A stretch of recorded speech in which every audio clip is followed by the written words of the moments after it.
wasallam menggembalakan kambing-kambing atau onta-onta milik penduduk apa? Mekah.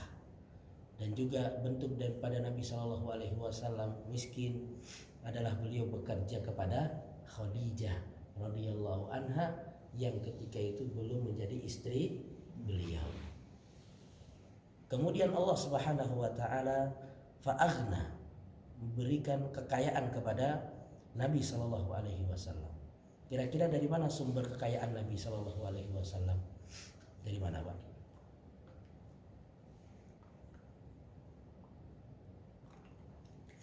Yang pertama, sumber kekayaan Nabi itu dari gonimah. Gonimah itu apa? Hasil rampasan perang.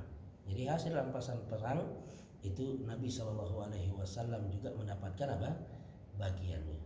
Kemudian sumber kekayaan Nabi yang kedua adalah hadiah.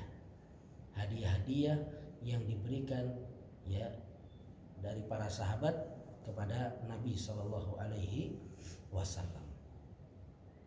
Kemudian yang ketiga adalah sumber kekayaan Nabi dari usaha beliau ya. Jadi beliau tetap berusaha, berbisnis ya, meskipun ketika beliau sudah menjadi nabi. Dan Allah Subhanahu wa taala memberikan kekayaan kepada Nabi. Maksudnya adalah diberikan kecukupan dan juga qanaah. Karena orang itu sekaya apapun, kalau nggak qanaah ya tetap aja merasa apa? Kurang. Sudah punya rumah 5, mobil 10 ya. Kemudian gaji besar, tetap aja merasa apa? Kurang. Tetap merasa kurang. Makanya Nabi Shallallahu Alaihi Wasallam juga mengatakan, lau anna li bani Adam wadiyan min dahab labtagha salisan. Kalau seandainya Bani Adam itu diberi oleh Allah Subhanahu wa taala 2 lembah emas, itu masih kurang, pengen apa? Yang ketiga. Nanti sudah merasa cukup kapan? Kalau sudah meninggal dunia. Nah, mulutnya udah diisi tanah, artinya sudah dimasukkan ke dalam kubur, baru apa? Selesai cita-cita dia untuk mendapatkan uang yang banyak. Maka yang terpenting itu bukan kekayaan, tapi bagaimana seorang itu bisa apa? Qanaah. Qanaah itu adalah menerima seluruh pemberian Allah Subhanahu wa taala. Dia merasa cukup. Oleh karena itu meskipun seorang itu belum punya rumah masih ngontrak, belum punya kendaraan, masih berjalan kaki, tapi kalau dia qanaah, disebutkan oleh Imam Asy-Syafi'i bahwasanya dia itu seperti raja dunia. Imam Asy-Syafi'i mengatakan, idza ma kunta dza qalbin qanu fa anta wa malikud dunya sawa. Apabila engkau adalah orang yang memiliki hati yang qanaah, maka engkau sama dengan raja dunia.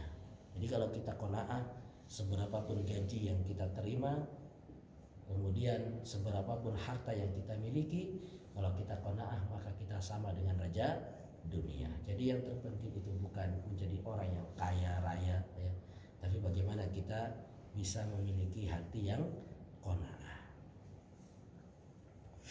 Kemudian Allah Subhanahu wa taala berfirman, fa ammal yatima fala takhar. Adapun terhadap anak yatim, maka janganlah engkau berlaku sewenang-wenang. Ini ayat yang sangat diperhatikan oleh Nabi Shallallahu Alaihi Wasallam. Karena Nabi Shallallahu Alaihi Wasallam terlahir dalam keadaan yatim, maka Nabi Shallallahu Alaihi Wasallam sangat memperhatikan anak-anak yatim. Oleh karena itu Nabi Shallallahu Alaihi Wasallam mengatakan, ana wa kafilul yatim kahatain. Aku bersama orang yang mengkafil anak yatim. Aku bersama orang yang mengkafil anak yatim itu apa? Seperti ini. Artinya orang yang sayang sama anak yatim, mengkafil anak-anak yatim, mendidik mereka, membiayai sekolah mereka, mentarbiyah mereka, maka dia sangat dekat dengan Nabi Shallallahu Alaihi Wasallam nanti di surga. Jadi kita sama anak-anak yatim itu jangan cuma kasih makan, minum, pakaian aja kepada mereka, tapi bagaimana kita bisa mentarbiyah dan mendidik mereka. Saya dulu punya teman, dia sampai sekarang mengurusi anak-anak yatim. Dia mengatakan, saya nyesal, saya itu mengkafir anak-anak yatim sudah bertahun-tahun, 10 tahun lah kurang lebih. Dia mengkafir mengkafil anak-anak yatim. Ada anak yatim dia kafil, dia bantu, dia carikan donasi. Tapi selama 10 tahun itu kerjaan dia cuma ngasih makan aja. Ada donasi makanan dikasih makan, ya. Kemudian pakaian, kumpulkan orang-orang kaya, dikasih pakaian, dikasih uang. Kemudian akhirnya dia berpikir, bagaimana saya ini bukan cuma ngasih makan aja sama anak-anak yatim, tapi mereka ini juga bisa mendapatkan pelajaran, terutama pelajaran agama. Akhirnya dia buat semacam rumah, ya, yang di situ dikumpulkan anak-anak yatim dan dipanggil apa? Ustadz untuk mengajarkan Al-Quran kepada mereka. Jadi anak-anak yatim ini datang setiap sore ke rumah tersebut, ya, belajar Al-Quran, ya, sampai maghrib, bahkan nyambung isya. Jadi bukan hanya sekedar apa? Bukan hanya sekedar kita ngasih makan, minum dan pakaian saja kepada anak-anak yatim. Dan siapa yang disebut dengan yatim? Ini juga kita harus perhatikan, karena banyak orang itu salah dalam memberikan hartanya kepada anak yatim. Yang dia berikan itu bukan anak yatim, tapi yang dia berikan itu adalah anak yang apa? Duafa, ya. Karena anak yatim itu ada kriterianya. Anak yatim itu adalah yang pertama, yang dia ini kehilangan apa? Bapaknya sebelum dia apa? Sebelum dia balik. Jadi anak yatim itu adalah yang dia ini kehilangan bapak dalam kondisi dia belum apa? Balik. Jadi kalau sudah berengosan, kumisan, jenggotan, sudah bukan lagi apa? Yatim. Kadang kita disuruh kumpulkan anak-anak yatim. Saya pernah disuruh ngasih ceramah untuk anak-anak yatim, sekaligus nanti setelah itu dibagi-bagi uang, ya, dibagi-bagi apa? Uang. Setelah ceramah dan dibagi-bagi uang, sholat maghrib berjamaah, ternyata banyak yang nggak sholat. Setia ditanya, sudah apa? Haid. Dan memang sudah gede-gede, badannya sudah apa? Sudah besar-besar, ya, badannya sudah besar-besar. Maka ini tidak lagi disebut dengan apa? Yatim, tapi dia disebut lagi dengan apa? Orang yang duafa, yang memang mungkin pantas juga mendapatkan apa? Bantuan, tapi dia tidak masuk dalam kriteria anak yatim. Karena anak yatim itu dia tidak berhak untuk mendapatkan zakat mal. Yang berhak mendapatkan zakat mal itu adalah yang miskin. Benar nggak, Pak? Kadang kita kepikiran, wah ini ada uang banyak, saya mau ngasih zakat mal kepada anak yatim. Pada anak yatimnya itu nggak berhak, karena dia adalah kaya. Begitu orang tuanya meninggal, mendapatkan warisan yang banyak, ya. Makanya nggak ada itu penerima zakat mal 8 asnaf, di sana ada anak yatim, ya. Banyak orang kepikiran anak yatim itu berhak mendapatkan apa? Zakat mal. Kalau yatimnya itu miskin, baru dia berhak mendapatkan zakat mal, ya. Dan terhadap harta anak yatim kita harus hati-hati. Ada kalanya kita mungkin, ya, punya kakak, kemudian kakak kita meninggal dan memiliki anak masih kecil, ya, yang artinya itu adalah keponakan kita. Maka kalau kita mengurusinya, kita pun mendapatkan apa? Keutamaan daripada hadis yang disebutkan oleh Nabi Shallallahu Alaihi Wasallam. Jadi mengurusi anak yatim itu bukan berarti anak orang kita apa? Urusi. Bisa jadi anak sendiri, artinya ibunya, paham ya Pak ya? Jadi ibunya ketika suaminya meninggal dunia dan masih memiliki anak kecil, kalau ibunya itu benar-benar mendidik anaknya dengan baik, maka dia pun mendapatkan apa? Keutamaan. Jadi bukan hanya anak orang yatim kemudian kita apa? Urusi. Kalau kita punya ponakan yang yatim kita urusi, kita pun mendapatkan apa? Keutamaan. Kalau dia punya warisan yang banyak, jangan sampai kita ngutil-ngutil harta warisannya tersebut. Kita jaga, ya, kita simpan, ya, kita keluarkan seperlunya. Kalau misalkan kita ini butuh untuk mengambil harta mereka karena kita mengurusi mereka, maka dibolehkan. Misalkan kita ini ekonominya susah, sedangkan kita harus ngurus apa? Dia, belikan baju dia, makan buat dia, maka kita ambil uang dia untuk beli beras, beli lauk, boleh atau tidak? Boleh. Kita pun ngambil makan dari harta dia juga apa?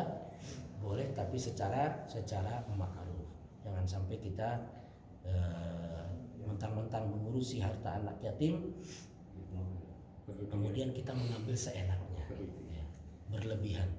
Yang terkadang ada orang, dia bukan saudaranya juga, tapi dia buat panti asuhan, kemudian buka rekening, ya, cari donasi, ya, untuk anak yatim piatu. Biasanya donasinya cepat atau enggak, Pak? Cepat, ya, cepat sampai ratusan juta, bahkan miliaran. Ini yang ngurusinya biasanya apa? Nggak kuat ngelihat uang yang banyak. Akhirnya ngambil gaji apa? Seenaknya. Nah, saya ngambil 50 juta, direktur 100 juta, sekretaris 50 juta misalkan. Ada nggak seperti itu, Pak? Banyak ya. Kadang kita dapati orang-orang demikian. Maka hendaknya yang seperti ini hati-hati. Kalau kita mengurusi harta anak yatim dan kita kaya, maka lebih baik kita tidak mengambil sedikit pun. Tapi kalau kita mengurusi harta anak yatim dan memang kita kerja di situ, maka kita boleh mengambil gaji, tetapi dengan cara yang ma'ruf. Orang seperti kita kerjanya biasanya di luar digaji berapa? 5 juta, ya sudah ambil gaji apa? 5 juta itu sudah pantas, tidak mengapa, meskipun itu adalah harta anak yatim. Jadi ayat ini merupakan ayat yang sangat diperhatikan oleh Nabi Shallallahu Alaihi Wasallam. Kemudian Allah Subhanahu Wa Taala berfirman, wa ammasaila falatanhar. Adapun terhadap peminta-minta, maka janganlah engkau membentaknya. Ayat ini juga sangat diperhatikan oleh Nabi Shallallahu Alaihi Wasallam. Karenanya Nabi Shallallahu Alaihi Wasallam gak pernah menolak bila ada orang yang meminta kepadanya. Sahabat mengatakan bahwa Nabi Shallallahu Alaihi Wasallam itu la yaruddu sa'ila, tidak pernah menolak bila ada orang yang meminta kepada beliau. Bahkan disebutkan ketika Nabi Shallallahu Alaihi Wasallam didatangi oleh seorang, kemudian orang ini minta kambing kepada Nabi. Maka lihat bagaimana Nabi Shallallahu Alaihi Wasallam ketika memberi kepada orang ini yang meminta kepadanya. Maka Nabi mengatakan, itu semua kambing yang kamu lihat di 2 lembah itu milik kamu semuanya. Kira-kira kita bisa gitu nggak, Pak? Ya, kita punya banyak kambing, ada orang minta, nah, ambillah semuanya, itu punya kamu. Itulah yang dilakukan oleh Nabi. Ketika orang ini, memang orang ini belum masuk Islam, ya. Jadi diantara cara untuk supaya orang itu tertarik masuk Islam adalah ya kita kasih apa? Uang yang banyak kepada dia, hadiah yang banyak kepada dia. Orang ini datang minta kambing 1 sama Nabi, tapi dikasih 2 lembah sama Nabi Shallallahu Alaihi Wasallam. Sehingga orang ini pun akhirnya masuk Islam, dan dia pulang mengajak kaumnya untuk masuk Islam. Dia mengatakan, wahai kaumku, aslimu, masuk Islamlah kalian.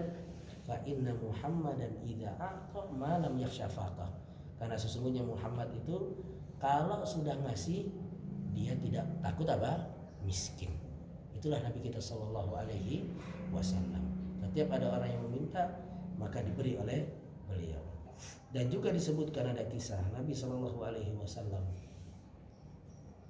pernah keluar dari rumahnya memakai baju yang kurang bagus, sehingga ada seorang wanita, ya, tua yang iba dengan pakaian Nabi. Maka dia pun memberikan baju yang indah, baju yang bagus kepada Nabi Shallallahu Alaihi Wasallam. Dan Nabi kalau dikasih hadiah terima atau tidak? Terima. Yang tidak diterima oleh Nabi apa? Zakat. Karena dikasih hadiah diterima oleh Nabi dan dipakai oleh Nabi. Dipakai itu bukan untuk gaya-gayaan, ini baju saya bagus, tapi karena apa? Membutuhkan. Begitu dipakai, ada sahabat yang lihat, langsung diminta. Harusnya kan sahabat yang ngasih apa? Hadiah kepada Nabi. Tapi ini malah minta baju sama Nabi. Akhirnya langsung diberikan baju tersebut yang baru dipakai oleh Nabi kepada sahabatnya. Sehingga sahabat-sahabat yang lain menghardik dia.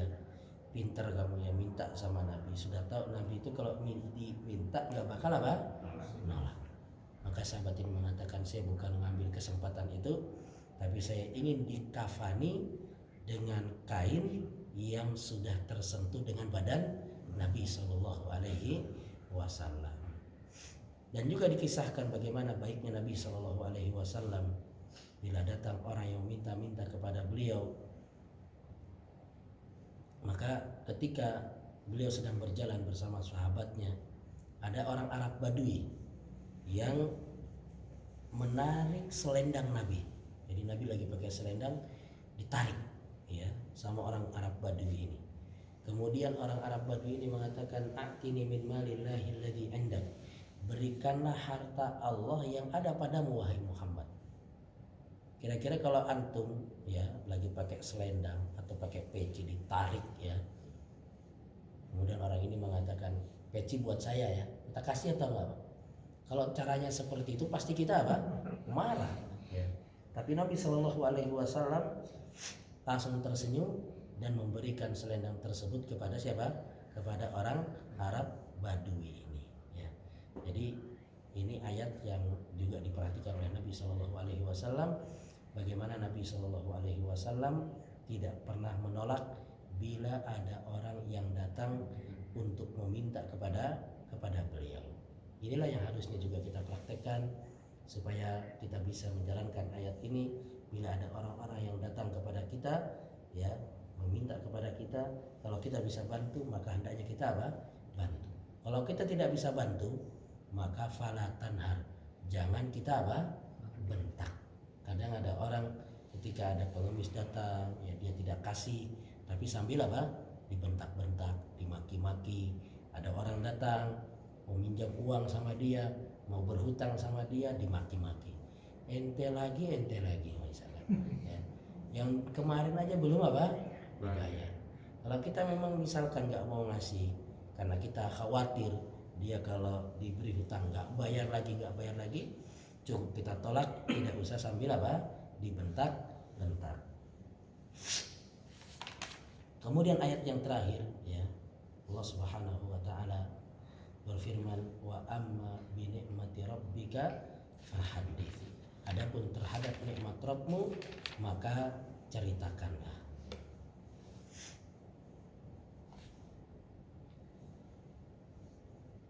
Ketika seorang itu diberi nikmat oleh Allah Subhanahu wa taala, maka hendaknya dia apa? Menceritakan nikmatnya, mensyukuri apa? Nikmat. Dan bersyukur terhadap nikmat itu ada 3. Ya, kita bersyukur terhadap nikmat yang Allah Subhanahu wa taala berikan kepada kita itu ada 3. Yang pertama adalah syukur dengan hati.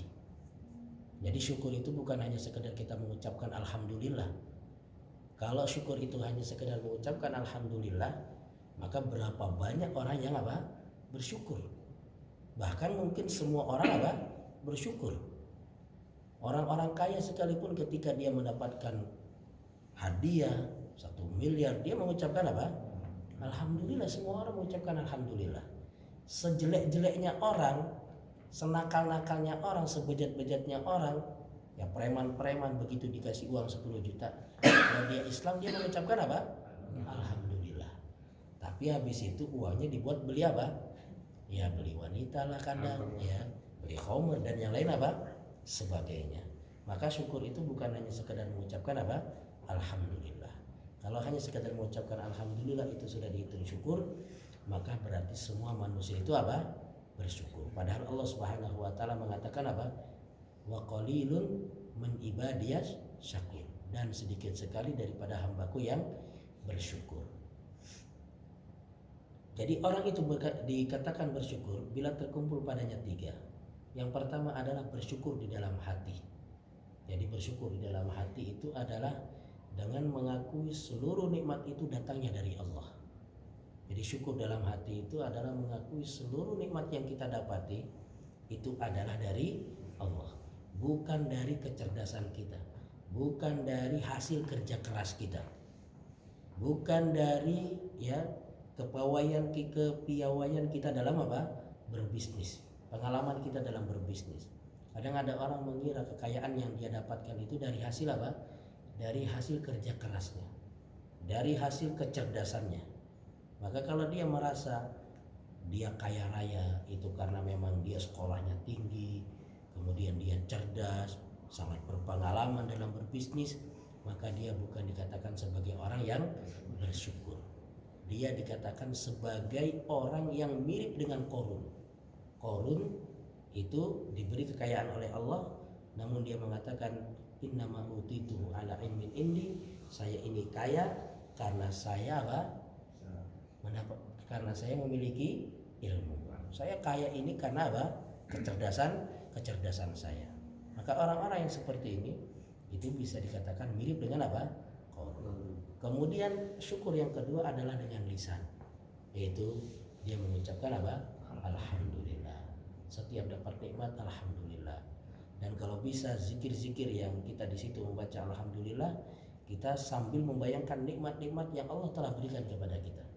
Seperti habis sholat, itu kan baca zikirnya diantaranya alhamdulillah 33 kali. Maka jangan cuma alhamdulillah, tapi kita baca alhamdulillah saya masih hidup, masih diberi umur panjang, alhamdulillah masih bisa makan. Banyak orang dia hidup tapi makan aja susah. Nah nggak Pak? Maunya makannya nasi merah aja, kalau nasi putih nggak mau. Dikasih ikan asin tolak dia. Nah, kasih durian nggak mau dia. Alhamdulillah masih bisa makan durian. Alhamdulillah masih bisa minum kopi. Banyak orang yang kopi aja dia tidak mau minum. Padahal masih muda karena sudah kena lambung, mah dan yang lain sebagainya. Kemudian syukur yang ketiga adalah dengan anggota badan. Syukur dengan anggota badan itu diantaranya adalah dengan membelanjakan nikmat dengan hal-hal yang diridhoi oleh Allah. Jadi kalau kita punya gaji besar, ya kita usahakan gaji tersebut kita belanjakan di tempat-tempat yang di situ diridhoi oleh Allah, seperti kita sedekahkan, kemudian kita membeli makanan-makanan yang halal. Kalau kita dapat gaji tapi kita gunakan ke tempat-tempat yang haram, maka tandanya kita tidak bersyukur. Kemudian syukur dengan anggota badan itu adalah diantaranya dengan memperbanyak ibadah. Dengan memperbanyak ibadah. Makanya Nabi Musa alaihissalam ketika Allah selamatkan dari kejaran Fir'aun, maka Nabi Musa berpuasa. Orang-orang Yahudi ketika ditanya oleh Nabi, kenapa kalian puasa 10 Muharram?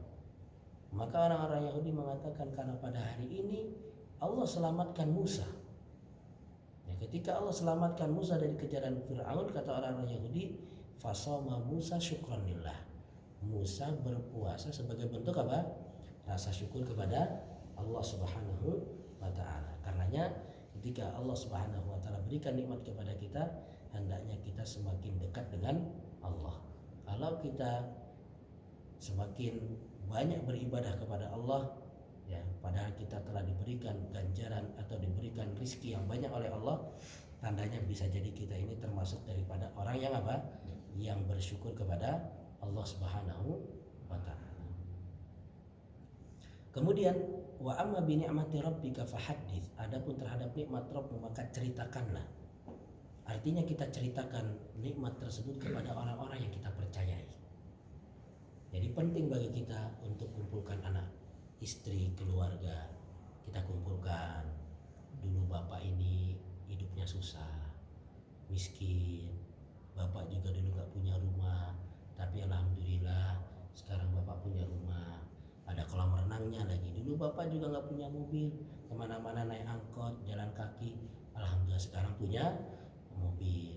Dulu ibu waktu nikah sama ibu itu juga sama-sama menderita, gak punya uang. Jadi kita ceritakan kepada anak-anak untuk tujuan menceritakan nikmat Allah. Sekarang kita sudah kaya.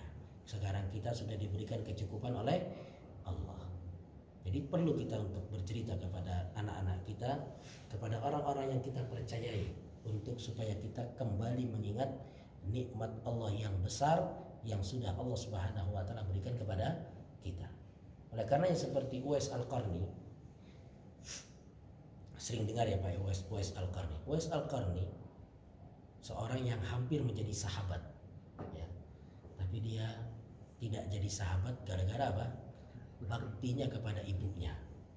Karena syarat menjadi sahabat itu harus harus bertemu dengan Nabi Shallallahu Alaihi Wasallam, melihat Nabi beriman kepada Nabi dan meninggal dalam keadaan apa? Beriman. Karena ada orang yang bertemu dengan Nabi seperti Abu Lahab, Abu Jahal, tapi tidak beriman dengan Nabi, maka tidak disebut dengan sahabat. Uwais Al-Qarni, dia diuji oleh Allah dengan penyakit, yaitu putih sekujur tubuhnya. Ya, kayak penyakit apa ya, baros, putih-putih. Ada kan orang-orang kadang kulitnya hitam tapi ada putih di tangannya. Ya. Wajahnya coklat tapi setengahnya apa? Putih, atau belang-belang ada putih-putihnya. Uwais Al-Qarni juga demikian. Namun kemudian Uwais Al-Qarni ini berdoa kepada Allah. Karena memang Uwais Al-Qarni ini kan seorang yang doanya itu apa? Mustajab. Umar ibn Khattab radhiyallahu anhu saja diperintah oleh Nabi kalau ketemu dengan Uwais minta doa sama Uwais. Ya. Padahal Umar kan seorang apa? Khalifah. Ya. Tapi disuruh oleh Nabi kalau ketemu dengan Uwais maka minta doa kepada Uwais. Uwais berdoa kepada Allah agar diberikan kesembuhan pada penyakitnya tersebut. Namun sisakan ya Allah sekeping dirham di bagian apa? Pusar. Jadi penyakitnya itu disembuhkan oleh Allah, tapi kecuali apa? Sekeping dirham di pusar. Kenapa? Karena untuk mengingatkan Uwais kalau dulu dia itu pernah apa? Sakit. Ya. Jadi kalau ingat, oh, saya dulu pernah apa? Belang tubuh saya. Sehingga dia apa? Sehingga dia bersyukur kepada Allah Subhanahu wa taala. Maka itulah tujuan kita menceritakan nikmat kita kepada orang-orang yang kita cintai, supaya kita semakin mensyukuri nikmat Allah Subhanahu wa taala. Dan juga makna daripada wa amma bi ni'mati rabbika fahaddits, adapun terhadap nikmat Rabb maka ceritakanlah, artinya adalah kita tampakkan. Jadi kalau kita emang diberi kekayaan oleh Allah, ya pakailah baju yang sepantasnya. Sepantasnya sebagai orang apa? Kaya. Paham ya Pak ya? Sepantasnya sebagai orang, jadi orang tahu orang berduit nih. Kenapa? Bajunya bagus. Orang berduit nih kenapa? Kendaraannya bagus. Jangan banyak duit kemudian bajunya lusuh, keteknya bolong misalkan, mohon maaf ya. Tambal-tambalan celananya, sehingga dia nggak dikenal sebagai orang apa? Kaya. Kadang ada orang-orang kaya yang pengen tampil zuhud, ya. Zuhud itu bukan penampilan, tapi zuhud itu ya dia tidak memiliki ketertarikan dengan apa? Dunia. Kadang ada orang dia tampilannya zuhud tapi sebenarnya dia tamak dengan apa? Dunia. Benar nggak Pak? Ada tampilan zuhud tapi dia tamak dengan dunia. Jadi fahad diceritakan artinya kita tampakkan kalau kita sebagai orang yang diberi kelebihan rizki oleh Allah Subhanahu wa taala. Makanya diceritakan ketika ada orang yang pakai baju seadanya, compang-camping, kemudian bertemu dengan Nabi Shallallahu Alaihi Wasallam, ya, kemudian ditanya sama Nabi, kamu punya uang atau enggak? Ya. Kenapa kok bajunya apa? Jelek, punya uang atau tidak? Maka dia mengatakan saya punya beberapa apa? Kambing, punya gembalaan istilahnya. Maka Nabi Shallallahu Alaihi Wasallam mengatakan, idza atakallahu malan falyuri asarah.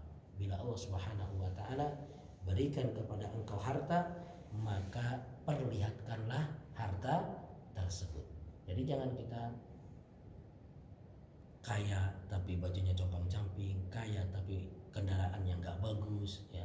Tahun jebot lah istilahnya. Mogok-mogok, ya. Tapi kita beli yang bagus, kita perlihatkan, bukan tujuan untuk sombong, tapi untuk mensyukuri nikmat Allah Subhanahu wa taala. Kemudian yang terakhir jemaah yang digunakan oleh Allah, wa amma bi ni'mati rabbika fahaddits. Adapun terhadap nikmat Rabb maka ceritakanlah. Tadi saya sudah singgung, ceritakan kepada orang-orang yang kita percayai. Jangan ketika kita mendapatkan nikmat itu kita cerita kepada semua orang. Apalagi sampai update status misalkan. Lagi jalan-jalan ke Eropa, foto-foto taruh di status, ya. Karena ada pepatah yang mengatakan inna likulli dzi ni'matin mahsud. Setiap orang yang memiliki nikmat pasti ada orang yang hasad. Benar nggak Pak? Kalau kita tampakkan kekayaan kita, artinya kita benar-benar jor-joran yang memperlihatkan ya kita lagi jalan kemana, tetangga lihat, teman lihat, wih enak sekali ya dia jalan-jalan ke sini, dia hasad. Atau misalkan kita punya istri cantik, kita perlihatkan, kita foto, dilihatkan ke orang-orang, wih ternyata istri dia cantik ya, misalkan ternyata anak dia cakep ya. Ada orang-orang yang hasad, ada orang-orang yang tidak suka, sehingga bisa jadi orang tersebut mengirimkan penyakit untuk kita yang biasa disebut dengan apa? Ain. Ya, dia mungkin pandangin tuh foto, lama-lama terkena apa? Ain. Dia hasad ya, atau meskipun tidak hasad tapi kagum. Ya. Jadi ain itu tidak mesti dari orang yang hasad, tapi juga dari orang yang kagum. Orang, wih hebat sekali antum, bisa banyak duit, mobil bagus, istri cakep, ya itu bisa terkena apa? Ain. Jadi ain itu dia bukan sihir, tapi dia bisa benar-benar menimpakan kepada seseorang. Kenapa bisa menimpakan keburukan kepada seseorang? Karena pada asalnya yang lebih pantas untuk dipuji itu siapa? Allah.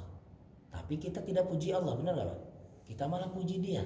Padahal yang namanya manusia itu mereka mendapatkan pujian, dipuji-puji oleh orang karena dia diberi kelebihan oleh Allah. Makanya kan yang lebih pantas dipuji adalah Allah. Alhamdulillahirabbil alamin. Segala puji itu hanya milik Allah. Manusia dipuji karena manusia itu diberi kelebihan oleh Allah. Dia dipuji dengan kegantengannya karena memang diberi kegantengan oleh Allah. Tapi begitu gantengnya dicabut, dia masih dapat pujian atau tidak Pak? Dia tadinya dapat pujian karena gantengnya dicabut oleh Allah, jadi dapat belas kasihan. Nah gak? Dulunya dia ganteng loh, tapi sekarang apa? Jelek. Jadi dapat belas kasihan. Tadinya kita kaya, dipuji-puji, wih bapak itu kaya raya, mobilnya banyak. Tapi kekayaannya dicabut oleh Allah, pujiannya apa? Hilang. Yang ada belas kasihan. Makanya ketika kita melihat ada orang yang diberi kelebihan oleh Allah, hendaknya kita apa? Kita memuji Allah sebelum memuji orang tersebut. Karena yang menjadikan dia ganteng, putih, kaya raya, ya, sukses adalah siapa? Allah. Maka Allah lah yang lebih layak untuk apa? Dipuji. Sehingga kita kalau ketemu sama orang dan kita kagum sama dia, maka kita ucapkan Masya Allah, Tabarakallah, antum ganteng sekali, antum pintar sekali, antum kaya, Masya Allah, saya kagum sama antum. Tapi kita sambil memuji siapa? Allah Subhanahu wa ta'ala. Karena apabila kita tidak memuji Allah, bisa jadi orang tersebut terkena ain, yang mana ain itu lama-lama bisa menjadikan seorang meninggal dunia. Sebagaimana disebutkan dalam sebuah riwayat bahwasanya 2/3 dari orang yang ada dalam kubur itu meninggalnya adalah karena apa? Ain. Jadi bisa jadi dia ini meninggalnya didetek sama dokter karena jantung misalkan. Kena serangan jantung. Bisa jadi sebelumnya itu dia terkena apa? Ain.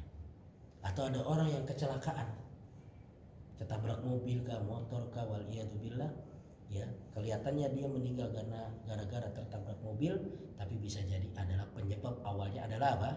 Ain. Ya, maka jangan sampai kita membuat tetangga, teman, atau bahkan keluarga kita sendiri mendapatkan mudarat celaka gara-gara apa? Kita. Anak kita pun ketika kita puji, kita ucapkan Masya Allah. Anak kita yang tadinya hafal Quran cepat dan kita kagum, pinter sekali anak abah misalnya. Itu yang tadinya cepat lama-lama jadi apa? Lemot.